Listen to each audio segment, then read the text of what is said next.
I request and I thank our honorable leader of the opposition, Janab Pierre Poilievre, on the show. Sir, good afternoon, and how are Th- you?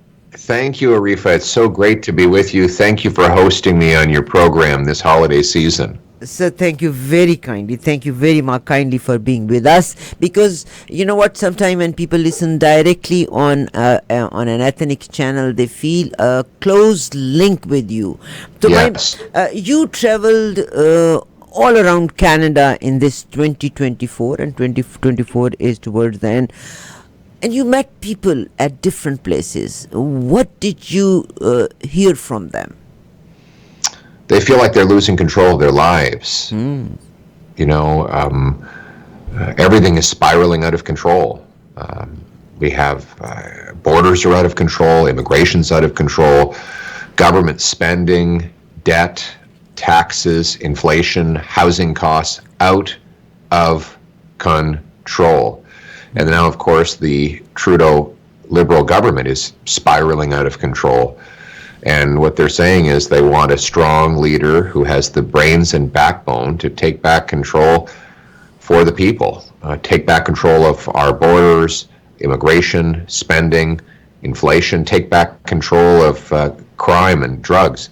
And that's what we're going to do. We're going to give people back control of their lives and make Canada the freest country on earth.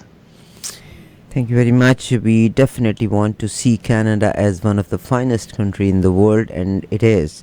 My Yes. next question. Well, things were great in this country not long ago. Remember, like only 10 years ago, Yeah. there was very low unemployment. We had affordable homes. Very few people were struggling to buy food, and things were good. But, you know, after 9 years of the NDP Liberals, housing costs have doubled, gun crime has doubled, the cost of, the national debt has doubled, the number of people lined up at food banks has doubled, and now they want to quadruple the carbon tax, which will frankly bankrupt our entire country and drive millions more to food banks, which I worry will run out of supplies. So we desperately need an axe the tax election to allow Canadians to elect a common sense conservative government that will axe the tax, build the homes, fix the budget, and stop the crime. So thank you very kindly for elaborating it, and I know we are definitely going to ask this question as well later on about the immigration. It is not only the immigration matter, and you brought this concern in front of the people many times. There are so many other drugs, trafficking, crime, car thefts, and there is another thing which we recorded some interviews and which I will definitely send to you as well.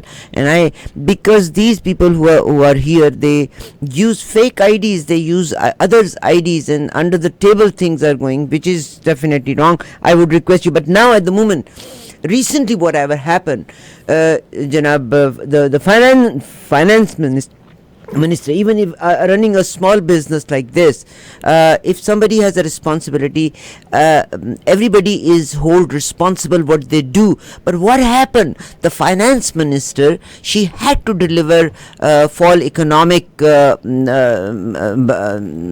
statement, and she was such an having the very senior, second senior most position. She resigned. Premiers were waiting, reporters were waiting, people were waiting for the report. Now, and Jagmeet Singh, of course, he is not listening to you when you were you presented this vote of no confidence. What would you say about all this, the irresponsibility of these people? Oh, it's an absolute clown show, a costly and chaotic clown show that Canadians are paying the price for. They're all to blame. Justin Trudeau is to blame for pushing his finance minister to vastly overspend and cause a massive $62 billion inflationary deficit. Chrystia Freeland is to blame for having supported that spending until such time as he tried to fire her and bring in carbon tax Carney. He's also to blame for being such a terrible economic advisor to Justin Trudeau. Jagmeet Singh is to blame for voting to keep Trudeau in power rather than voting with me to bring the government down and cause a carbon tax election. So we need to fire all of them and elect a common sense conservative government that will put Canada first, that will, like I said, axe the carbon tax to bring down energy costs, fix the budget by capping spending and slashing bureaucracy, consultants, corporate welfare, and foreign aid. We need to build the homes. We have the fewest homes per capita of any country in the G7, even though we have by far the most land to build on due to our horrible bureaucracy and taxes. So I'm going to take GST, or federal sales tax, off new homes to save you up to 50 grand on your home purchase. And we need to stop the crime. I'm going to pass tough laws. I'll repeal the catch and release laws of Justin Trudeau and instead bring in a hard jail not bail for repeat offenders to make our communities safe again. In other words, let's bring home the country that we knew and still love. Thank you very kindly, sir.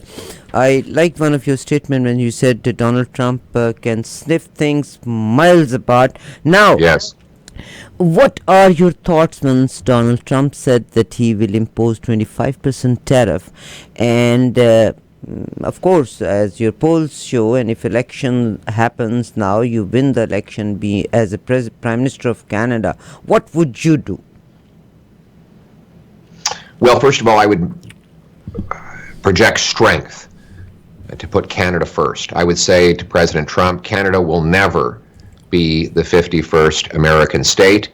We are an independent, proud nation with a awesome history, a great people, and an independent future.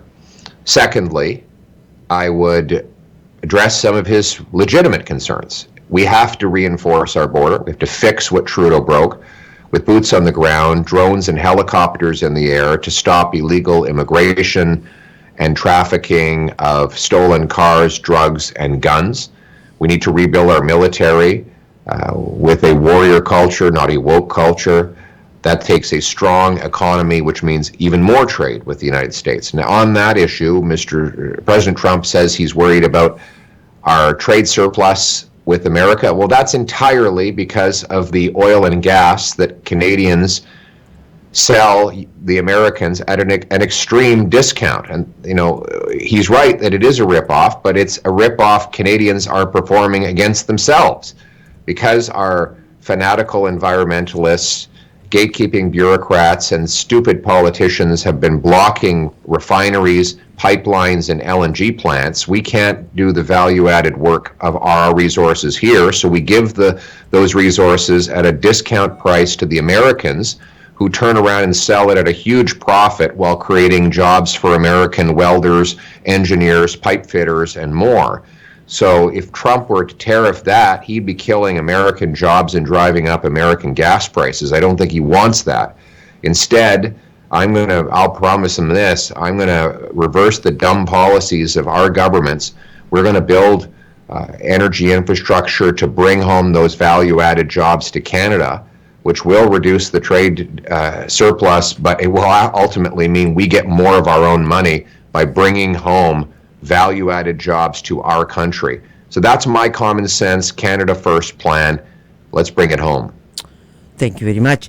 My question to you is, what you traveled in Canada, what are the big challenges what Canada faced in 2024? What would you say about that? And what is the role of NDP in all this Well, the challenges are obviously, crime, chaos, drugs, disorder. After 9 years of Trudeau and the NDP Liberals, everything is broken. Our border is broken, immigration is broken, our economy is broken, our government is, and our people are broke. This is the direct result of NDP Liberal radical policies of overspending, money printing, letting criminals and drug kingpins run free in our streets. opening our borders to imports of illegal ingredients that should be illegal, that make fentanyl. And we need a prime minister who has the brains and backbone to take back control, to secure our borders, fix immigration, and take back control of the spending so that we don't have these huge deficits and taxes. And I'm the only one who can do that. So we need an axe the tax election to bring it home. God willing, inshallah, inshallah. Inshallah. My one of the questions, because we do have a couple of testimonials on this. Of course, we did talk to you earlier. Immigration. With the immigration, it is not only the wrong policies for the immigration, but there are so many other things linked with the immigration, which is crime, trafficking, and of course drugs. The other thing is fake IDs. Those who don't have work permit, they are using fake ID, and other wrong thing is going on. Do you think you can fix it once you will be the Prime Minister of Canada? Yes, I can fix it. We know because we did fix it. We did not have these problems in Canada before Justin Trudeau. We had a good, solid, sensible immigration system where law-abiding people came here, got jobs, worked hard, contributed to the country. We kept criminals and terrorists out of Canada. We brought in people in numbers that we could house, employ, and care for. And that's the common sense system that I will restore when I'm Prime Minister. Thank you very kindly, sir. My second last question to you is, when we talk about the crime, like people feel very unsafe. People in home invasions, car thefts, and drugs. We are concerned about our children on the road. So, what do you think? Like these criminals, how would you give the justice to the people of Canada? Well, I'll lock up the criminals and keep them in jail. It's a very simple problem. We have a tiny group of criminals who do all the crime.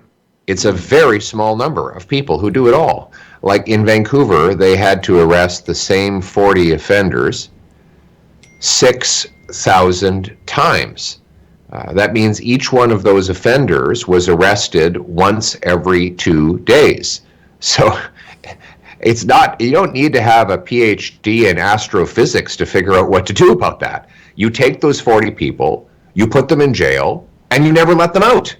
Like, I'm sorry, but if you're committing 150 crimes in a year, you should never leave jail. So I will pass a law that says that repeat offenders are ineligible for parole, probation, house arrest, or bail. It will be jail, not bail, when I am Prime Minister. We're going to shut down the fentanyl manufacturing super labs that are producing this poison. We're going to intercept the drugs coming in, jail the kingpins, treat them like murderers. Fentanyl is murder. When you produce large-scale fentanyl, you are committing murder, because it's guaranteed that someone's going to die of an overdose. So let's lock these people up. I don't know why it's so complicated. Let's just lock up the criminals and bring home the safety we had before Trudeau and the NDP Liberals unleashed this chaos. Thank you. I know your days and nights are restless these days. You've been traveling, you've been talking to all the media houses. I hope I don't look too tired. No, you don't. You look phenomenal. I wish you. And you know what? This is something what people are scared. Your tireless work, your polls are going up. People want change at the moment. And I wish you all the best. And I wish all the best for the Canada. And I know you can do it. Thank you so much. We're going to do an incredible thing for this country. Inshallah. We're going to bring home, you know what we're going to do? Bring home Canada's promise. Very Inshallah. Simple promise. Inshallah. This will be a country where anyone who works hard is going to get a nice house on a safe street Inshallah. with delicious, nutritious food on their table. Anyone from anywhere can do anything. It doesn't matter if your name is Chang or Charles. Smith or Singh, Or Martin Alpha. or Mohammed. You should be able to do anything you want as long as you work hard and follow the law. That's the country and that's the promise. Let's bring it home. We want to see Canada one of the finest country, and to lead the world. Thank you very kindly, sir. God bless. Let's bring it home. Thank you very much for being with us. Look forward to seeing you again. This is our हमारे Cheers. अपने Pierre Poilievre. बहुत शुक्रिया sir. Thank you. आपकी बात कराई leader of opposition से. Yes, आज ही मैं जिस केस में